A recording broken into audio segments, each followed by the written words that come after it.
Stop beating yourself up. I know you may feel a little frustrated because you were doing the thing that you kept telling yourself that you wouldn't do. And you're just tired of doing that same thing over and over and over again, despite promising yourself that you wouldn't do it again. And I know that it feels frustrating. I know that it's so easy to be like, bah! Like, bam, Peter, what are you doing? Like, Peter, come on. Like, oh, what are you doing? Stop, stop, stop. What's wrong with you? Like, dude, what is going on? Like, how can you keep doing this? Like, those thoughts have been so prevalent with me, I think, like, since since I was a kid, right? Whenever I would do something that I wasn't supposed to do, and repeatedly, whether it be a bad habit, whether it be not keeping my promises to myself, to God. And it wasn't until I took this class with Paul Orfila. He's worth hundreds of millions of dollars. And he told me this. He said, when it comes to managing employees, hold on, just stay with me. He said, when it comes to managing employees, it is always infinitely better to treat them like this. It's okay. Versus this. And that just stuck with me. Where it's like, people respond so much better to love, to forgiveness, to just, it's okay, right? It's okay, don't worry. People respond to that so much better, that kindness, that understanding, versus a. And when I thought about that, when I thought, oh, that makes sense. That's how I should treat other people. The following thought becomes, but why don't I treat myself that way?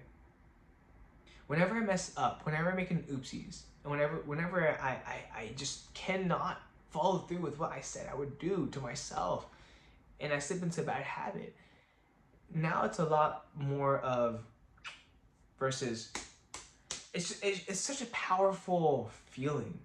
It's like there's no point of beating yourself up. There's no point of being mad about yourself and just, you know, hurling insults at yourself and being incredible, like putting yourself down. There's no point. Like, if the desired outcome is behavior change, if that is the goal, doing this, that is not optimizing for that goal. But this, that love, that kindness, that understanding, that is honestly how you get to your goal if you want to optimize for it. That behavior change. And you can even apply this to friends, right? Like, what type of friend, when you just had a bad day, right? Let's say you had an incredibly bad day, you absolutely flunked that test. What kind of friend says, dude, what's wrong with you? Like, why did you fail that test? What is wrong with you? Like, you suck. Like, come on, man. Like, what type of friend does that? No. They're going to be more uplifting, right? They're going to say stuff like, hey, don't worry. Hey, you'll get the next one. Hey, how about this? Here's how we can make that happen. Let's come over. Let's study. Let's do this, that. We're going to do it. I believe in you. Let's make it happen. See, that's so much more uplifting. So how come we don't do that with ourselves? How come we aren't that best friend to ourselves? Very interesting thought experiment, huh?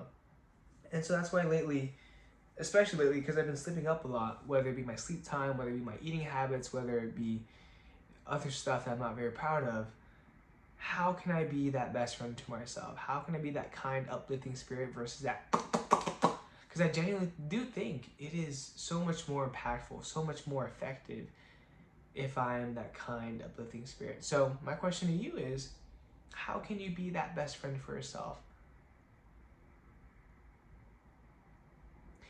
And how can you become consciously aware of that? How can you remind yourself that whenever you do mess up, whenever you do make the oopsies, how can you be there for you? I think that's incredibly powerful. So with that being said, some incredibly big life update, big news. Yesterday was the day that I received my biggest paid in full ever. It was $2,500, and it was for a business that I just started. $2,500 in one payment. Think about that. Now the service extends 6 months, and it's like, oh my gosh! And this is just my very first client ever. All right, and so I'm excited. I'm like, God willing, man. Like, oh, Things are going splendidly. You know, the hedge fund is going really well. I'm learning so much. I'm really cool with the guys.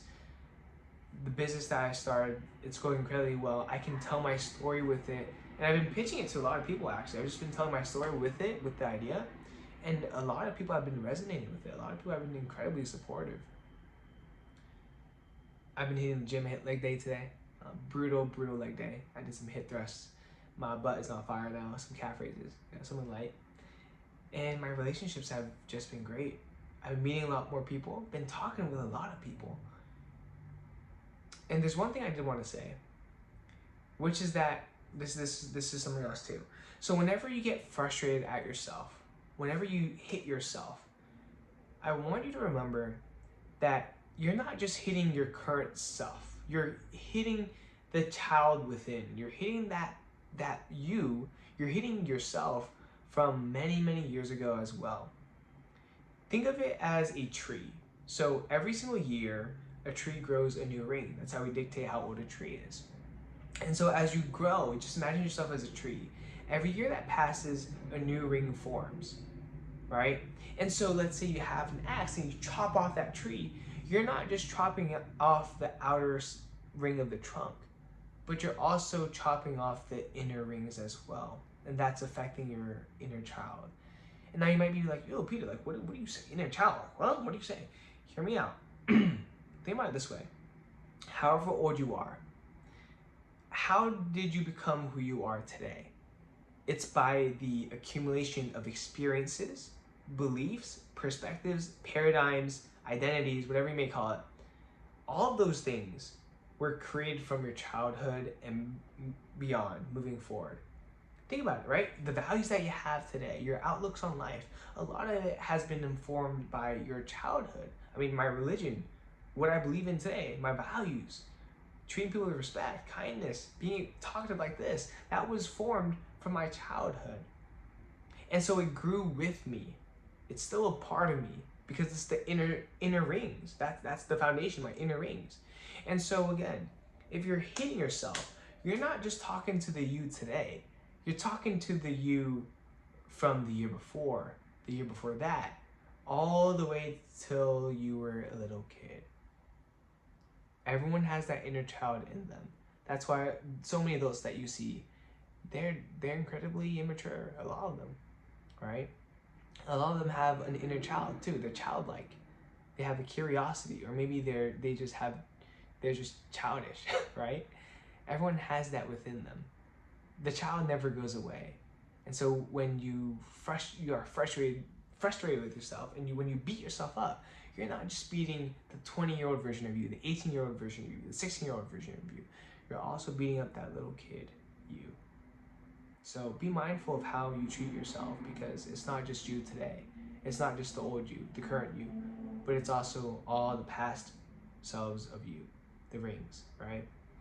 It's just a really interesting concept that is purely original, by the way. I really had to think about it.